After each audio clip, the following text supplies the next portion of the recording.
Okay, so today we're gonna talk about Katy Perry and analyze her upper eyelid area. Everyone knows Katy's music, but you might not know that she has a very common eyelid problem that I see and do surgery on multiple times a week that can be fixed to help make the eyelids look more awake. So let's jump right in. If you're new to our channel, my name is Dr. Kian Eftekhari and I'm an oculofacial plastic surgeon. And when we talk about the upper eyelid area, we talk about three things in particular. We talk about the brows, the skin, and the eyelashes. If you wanna watch more videos on upper eyelid surgery, please consider subscribing to our channel or leave a comment below and tell me what you'd like to see more of. So with Katy's eyebrows, you can see from a very young age, back in 2006, she's got great shape to the eyebrows. They kind of go up and they come back down just a little bit, but the important thing is they stay nice and high on the bone. I think this is a great example because everybody thinks that the eyebrows have to be a certain shape for youth. Some people, it's more lifted like this. And some people, with time and aging, the eyebrows can drop down and really droop out here laterally. But for a lot of people, they can have that natural appearance where the eyebrows go up to the arch and then just come back down a little bit. In her case, you can see how they stay high on the bone, and that's super important. They have to stay above the bone in order to give that feature of youth. The second thing that we look at with the upper eyelid area is that upper eyelid fold of skin. Now, not everybody has a fold. I don't have a fold. Most people do have a fold, and it's natural there because when you close your eyes to blink, that fold unravels and stretches out so that your upper eyelashes meet your lower eyelashes. And she has a really critical thing that I try to achieve in all of my eyelid surgery patients, and that is something called pretarsal show. The distance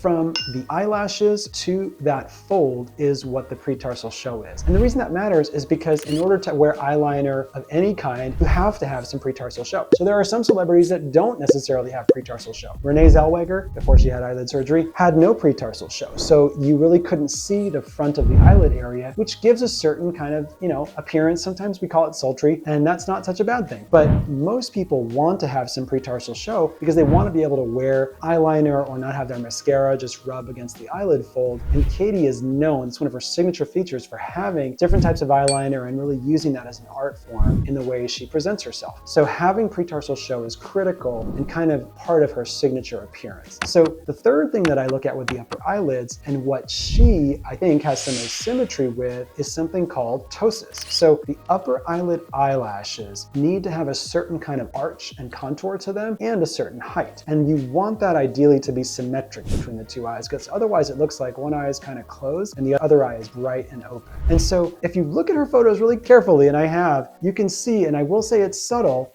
that there is a little bit of asymmetry between her eyelash height, one side being lower than the other side. And so let's go through some of these photos. So in the 2008 photo, this is from the VMA Awards, you can kind of see how on the left eye, her left eye, there's a shorter distance from the center of the pupil, which is the black dot in the middle of the eye, to where the eyelashes start. Shorter distance on the left eye than on the right eye. And on the red carpet, it's really easy to kind of see these things because there's flash cameras just going everywhere. And that flash camera is gonna actually create a light reflex that just kind of bounces off the center of the eye, creates that little white dot. And that's how I use it in my clinical photographs to kind of determine if somebody has one eyelid being droopier than the other, because we kind of start our measurement from the center of that black dot. Next example that we're gonna look at is from 2011 at the Grammys. Now, in this example, there really isn't a good light reflex to go off of, but this is a super important thing I wanna show you. So the eyelashes being a little bit lower on the left side actually means that the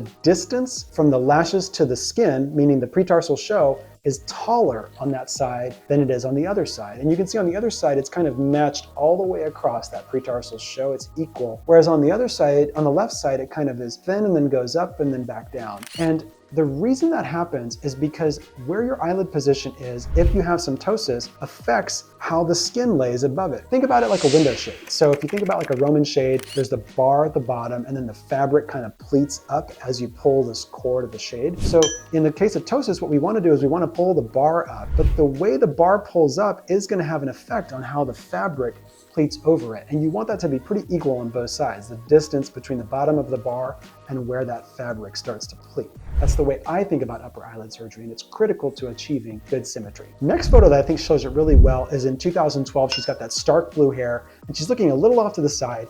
But even if you look past her eyeliner and her mascara, you can see that the left eye just doesn't look as open, it looks smaller. than the right eye. That's a classic sign of ptosis. It can be a little bit more accentuated in photos or sometimes at the end of the day when people are kind of tired and their forehead muscle isn't working as hard anymore. You can see a little bit more of the drooping on one side, and that's where it kind of unmasks the ptosis. Next photo is in 2014. So you can see in this photo, she's kind of squinting. It's possible that the photographer caught her in a blink, which happens all the time in my clinic. And if we take a photo like that, we just throw it away. But of course, paparazzi, they don't throw it away, they just print it.